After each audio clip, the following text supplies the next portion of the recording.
Hey everyone, thank you for tuning back into the YouTube channel. Today I'd like to do a quick tackle prep tip video for you all.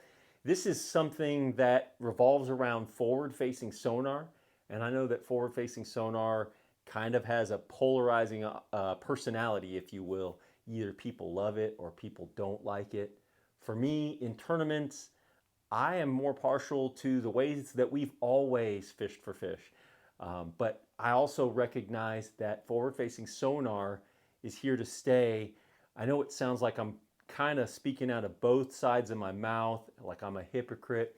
But if at this current time in the tournament fishing world, if I want to be competitive and more consistent, I need to be more well-rounded, and that includes utilizing tactics and utilizing technology that enables me to keep up with the competition.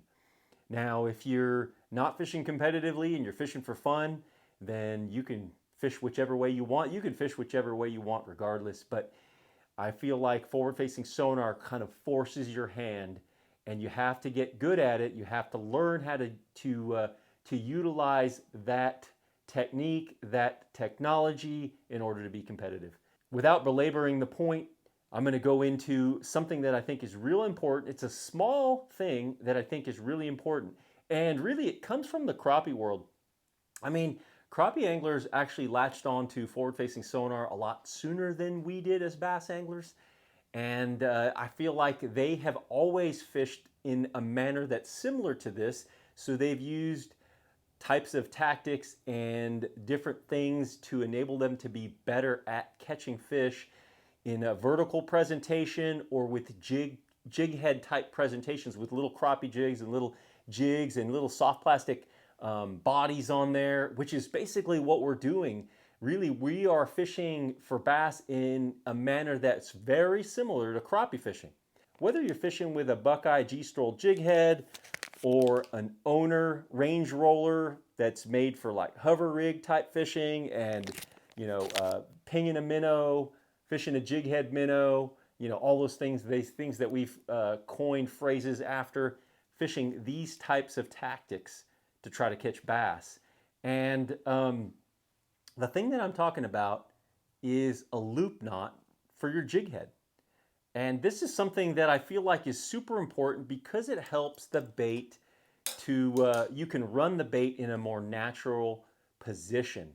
And, and also when you're working it, it has more free movement, and that looks more natural as well. And I feel like creates kind of some erratic action, and that'll actually draw strikes too. So tying it with a loop knot can be huge, and I know that can be pretty hard to see. I'm trying to put it on the background of my sweater there, but just tying a loop knot to your jig heads and fishing your finesse type swim baits and fluke type baits and whatever type baits you want. This is a big bite baits jerk minnow, but there's several different types that anglers are using. And so I wanted to go over the way to tie a loop knot if you're not familiar with it. I've tied a loop knot for like my popper type baits, and that just gives them more action. I feel like when you put a split ring in front of a popper, it has a tendency to drop the line down. And so by utilizing a split ring, it just kind of drops the line down and catches that front hook a lot. But you need that loop in order to give it more free action on a popper. So same type of principle here. So a lot of you know how to tie a loop knot, but I'm going to go ahead and demonstrate it here.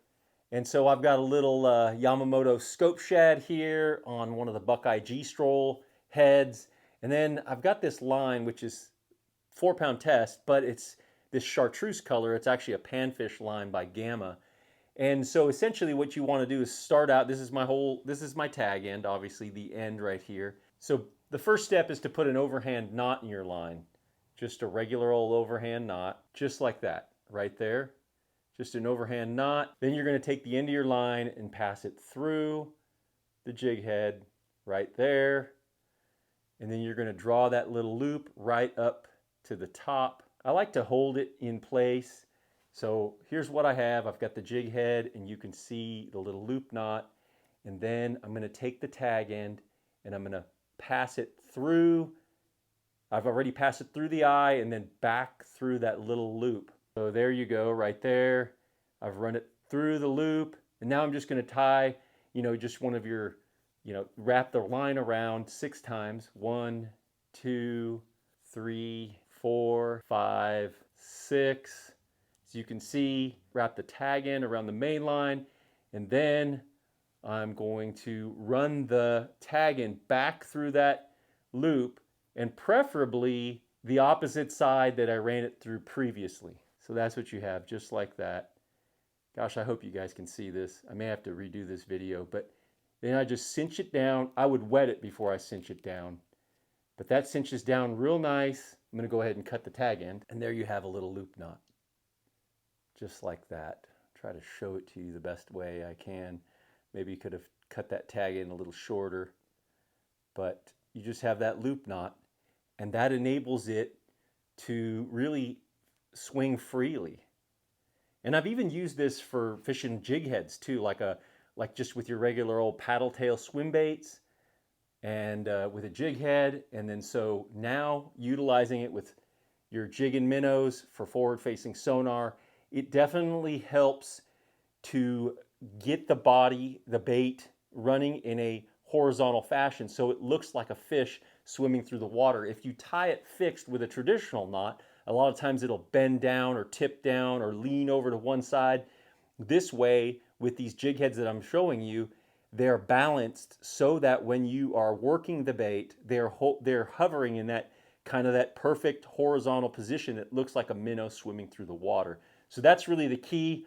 I may not have done the best job of demonstrating that loop knot because it's hard to kind of do it here and hold it up to the camera at the same time. I'm sure there's a couple other videos that are out there that can demonstrate that loop knot, but I just want to stress the importance of utilizing a loop knot whenever you're fishing your jighead minnows, your scope shads, your jerk minnows, different things like that for forward-facing sonar. Quick video for you today, guys. Take that into consideration if you're out there throwing these types of baits. And to be honest, I don't believe that you have to be fishing these types of baits around, with a forward-facing sonar to catch fish with them. I feel like you can shake these minnows and work them in the water column and fish them just like a jighead minnow or a jighead swim bait and still catch fish. So if you're bank fishing, if you're pond fishing, if you're just out there on the water, you might want to give these techniques a try. And believe it or not, that knot really holds well. Thank you for tuning into the YouTube channel.